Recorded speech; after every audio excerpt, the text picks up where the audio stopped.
Hey, welcome to Punky's World. First of all, I messed up, and it's hilarious, so I just left it. I put the Punky's World intro video in front of a Kid Missing video that I just put up, instead of the Kid Missing intro, so it's hilarious, but I'm leaving it up because it's funny. You know, we all make mistakes. I am in a world of hurt today. I'm actually gonna, there we go. More pain today than I was yesterday, believe it or not.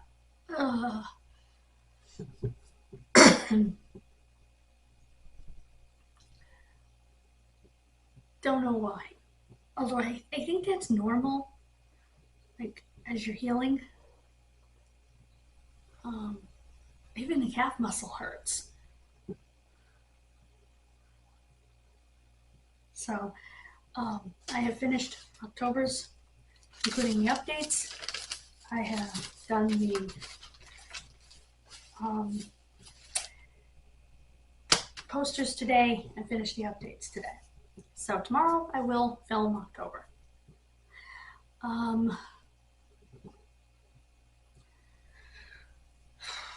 Like I said, I put up a bonus video today over on Kid Missing. What I'd like to discuss in this video is my second cancer, DFSP.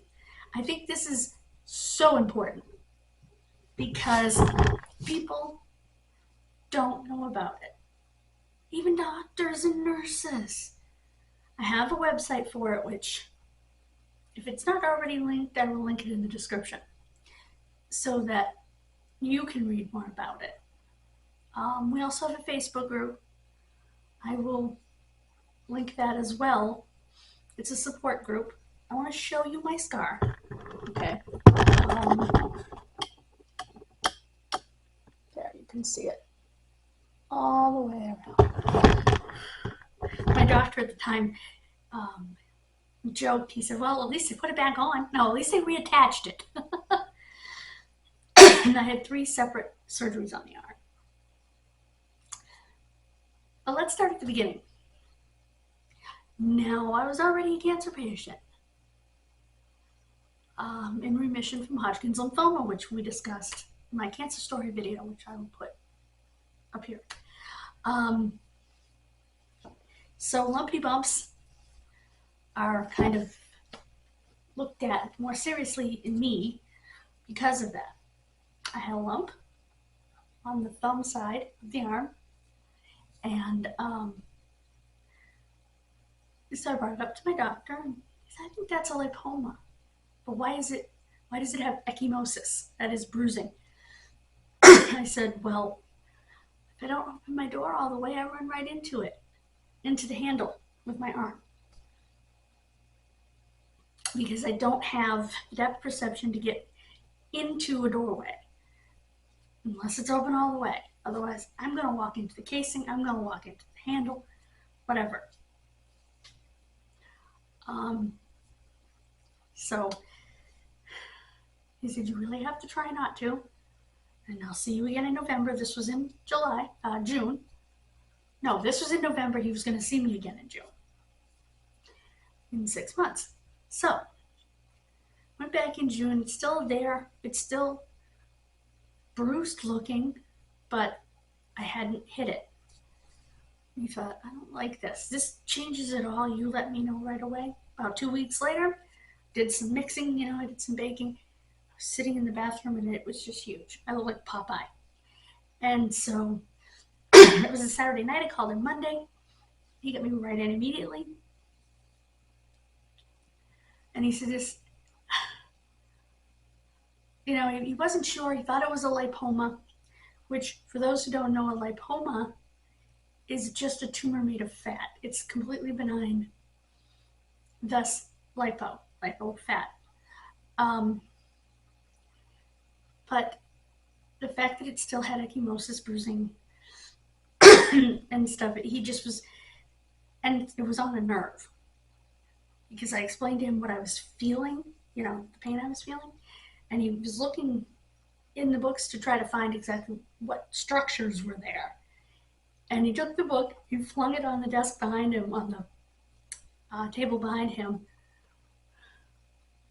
the counter in the room, and he said, I'm just going to get Dr. Galati, who I talked about again in the other video. And he called Dr. Galati. Dr. Galati saw me right away. Also thought it was a lipoma, but thought it should go because it was acting a little weird. First surgery. He told my parents, he said, my mother said I knew something was wrong when he was walking down the hall toward us because he had this strange look on his face. Well, he walked in and he said, Mr. and Mrs. Wilson, that was not a lipoma, but I don't know what it was. It was orange. We'll get back to the orange. And so the pathologist at the University of Massachusetts did not know what it was. They just knew that it was a spindle-shaped cell tumor, most likely malignant. That's all they knew. So they sent it to Boston. Turns out he's friends with the pathologist over there that actually looked at it. And it came back DFSP, dermatofibrosarcoma protuberans. This cancer is so rare that between 1 and 3 people per million people worldwide will get it every year. That is insane. Are you kidding me? Again. So, but when I first heard him pronounce it, all I could hear in my head was an adult talking in a Charlie Brown cartoon, you know? You know, that's all I could hear because those words were just holy crap. But if you break it down, dermato, skin, fibro, fibrous, sarcoma, type of tumor, soft tissue tumor, protuberans, meaning protuberance, bump. So put that all together and it's a skin and soft tissue tumor. It usually appears in places that aren't in the direct sun. On the trunk of the body is the most common place, the torso. Limbs are second. Head is the least common. My friends who have it on their heads call themselves head cases. You know, the other members of my support group. It doesn't seem to discriminate a whole lot when it comes to age.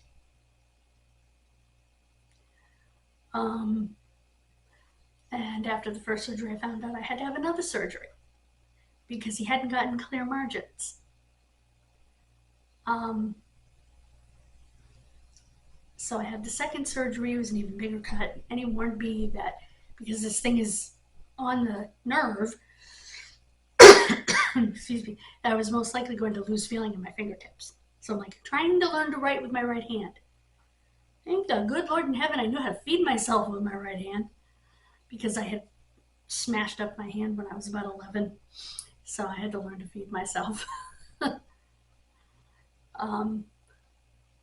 They didn't have me writing or anything. I fell off a bicycle. Yeah, it was horrible. You know, all the twisting of the joints and ways that nature never intended, Jim Cornette likes to say.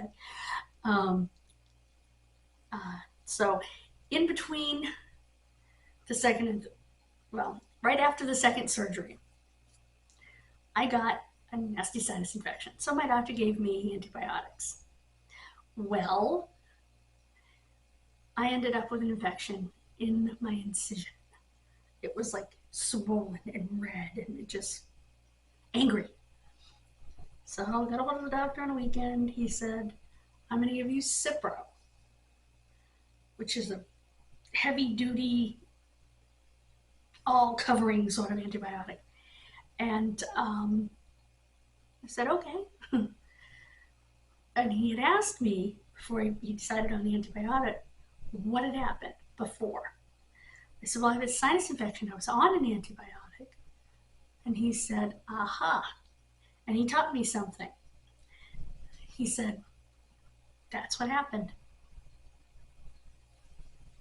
You should have been given a much more broad spectrum antibiotic than a simple Z-Pak, because what happens is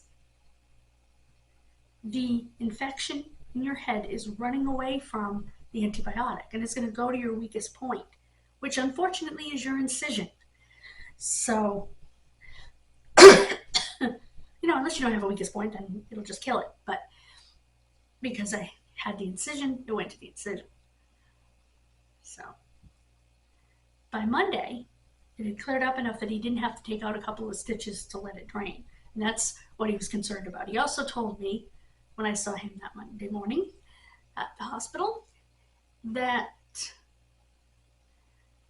he still didn't have clear margins, and that I was going to have Mohs surgery. I said, I don't want to be awake. He belly laughed at that idea. Little did he know. So Mohs surgery was created by Dr. Frederick Mohs, M-O-H-S, who was a pioneering dermatologist.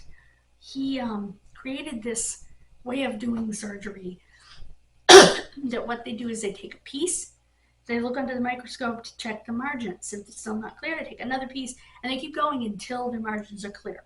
So you don't have to keep going back, hopefully, for more surgery. And so I meet the dermatologist who's been trained in Mohs surgery, because it's not just any dermatologist. Excuse me. Certain dermatologists are trained in this surgery. There's specific training for it. She wanted me awake. You must advocate for yourself. If you are not comfortable, you advocate for yourself. You tell them, no, no, no, hell no. Sedate me. Same thing with your children. Advocate. So we got her to sedate me. I remember the nurse anesthetist kind of waking me up out of my sedation a little bit when she went to go look under the microscope the first time. And I was awake for a little bit, and I'm like, it hurts, it hurts, it hurts. And I said that. I see a nurse go running out of the room, and the nurse anesthetist hit the button, and I was out.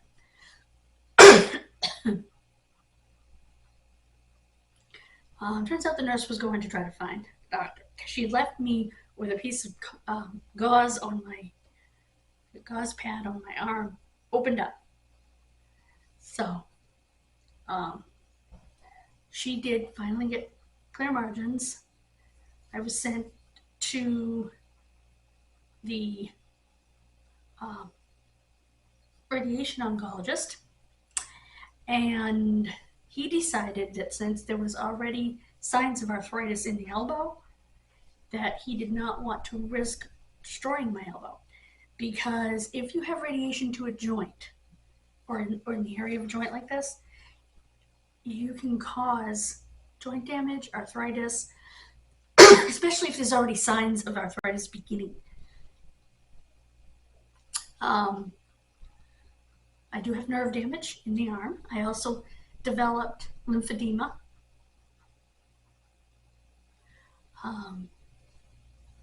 I had MRIs every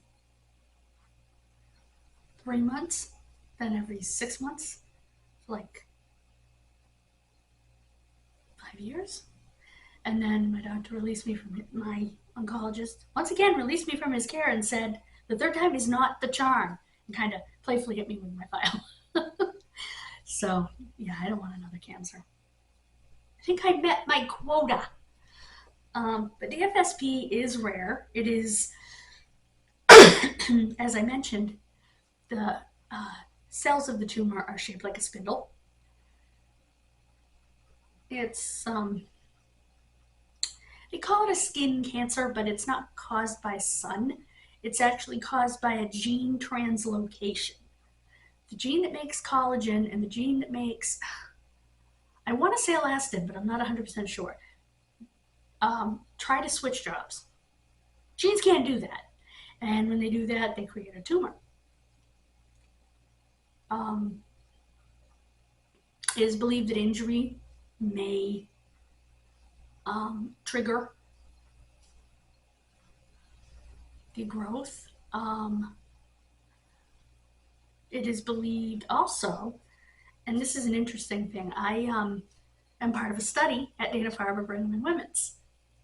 The radiation oncologist put me my information into a study that they were doing because I had read in trying to research this cancer, and there's blissful little out there. Blessed little, sorry, that's what I meant to say. Little out there. And so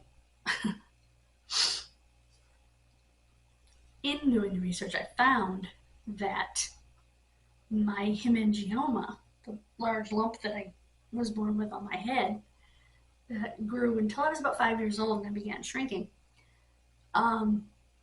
which is it's a birthmark, but it's also a benign vascular tumor, very vascular. I found out that the cells of that are also spindle cells. So I asked him if there was any connection. And he said, would you mind if I put you into a study that we're conducting at Dana-Farber on just that? People who've had benign spindle cell tumors who got DFSP later. So I'm in that study to see how many they can get, which tumors these people had, you know. So I was glad I brought up my hemangioma because it ended up being a good thing, and maybe a good thing for other people, you know. Anytime I can help, I will help. Especially, I mean, we know so little about this cancer. I've had so many doctors go, what? And nurses go, huh? You know, over the years. I was diagnosed in 2010. And yeah, there is no chemo for this cancer, or there wasn't at that time. There is now a biologic that treats it, but this cancer does not,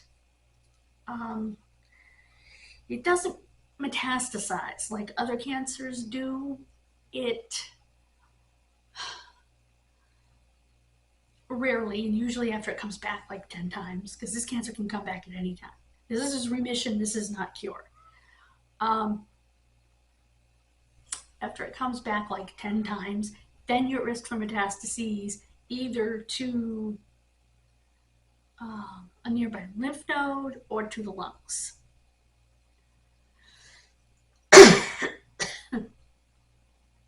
Freaking asthma. But otherwise, you're really not at risk of that. In fact, my last surgery, a piece of muscle was removed and she scraped the bone. I'm like, you wanted me weak for that? That's what I'm thinking once I realized what she had done. And it was a beautiful surgery. According to my oncologist, when he looked at the MRI after the surgery, it was a beautiful surgery. Very little scarring inside, just a beautiful surgery. So he said, I will remember Dr. Goldberg, because if I need this done again here, I know where to go. Because it was amazing. This cancer can be very destructive. I'm not going to show you pictures, but suffice it to say that most of the time it's caught so late that so much tissue needs to be removed that it leaves these awful wounds that can't be closed right away. So they get wound vacs, and they get, it's horrific. It's mutilating, this cancer. I was very lucky. Mine was caught when it was a fairly small tumor.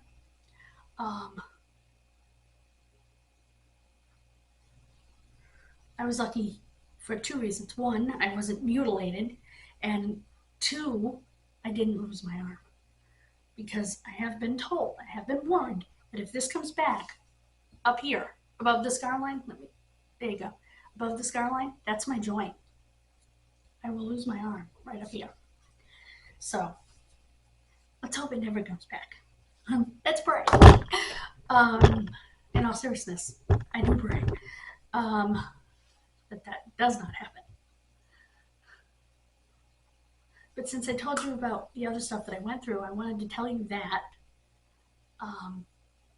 because I think it's important. And I want to thank all the people who have been helping me since I busted up my knee. Diane brought me food today from the grocery store. Dear, it hurts. Bob took my light bill and mailed it so that it would go out on time. Thank you, Bob, since I cannot walk today. So thank you. And thank you all for any support, prayers, whatever. I do appreciate it. Like I said, this disease is exceedingly rare. And I think it's so important that we educate everyone about it. I'm going to try to get as many links as I'm going to link to the Facebook group. I'm going to link to the DFSP resource page, which is what I call my site for it. Because I think it's important. Matter of fact, I have a nurse that actually signed the guest book over there. And please do that to let me know you went over there from here. And she showed it to other nurses. So it is actually educating people, which is awesome. I think this is a rare enough and weird enough disease that it could have been on House, it could have been on Grey's Anatomy, could still be on Grey's Anatomy, any one of those shows.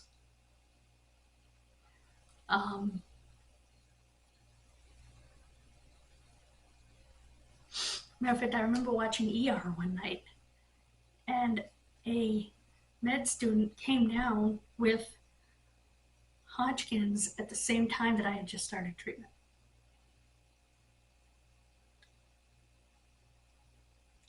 So, but I do believe that this disease needs to be on some of those shows.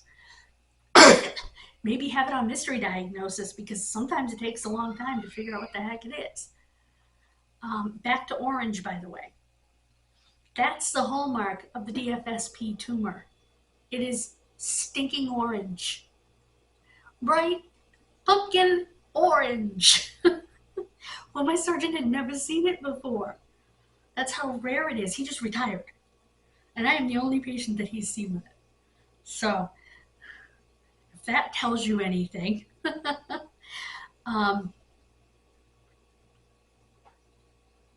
Thank you so much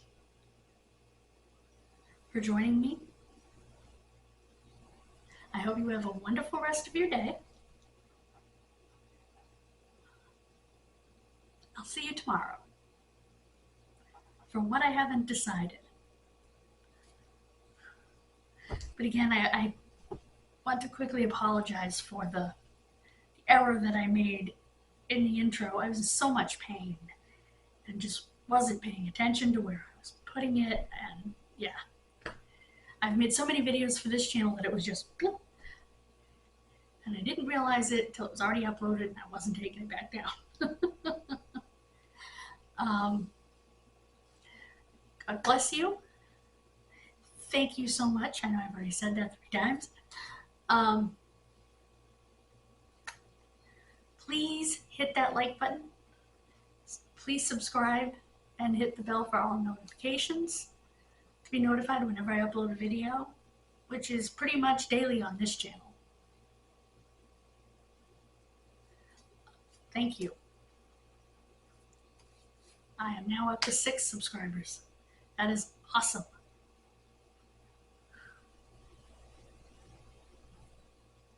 Bye-bye.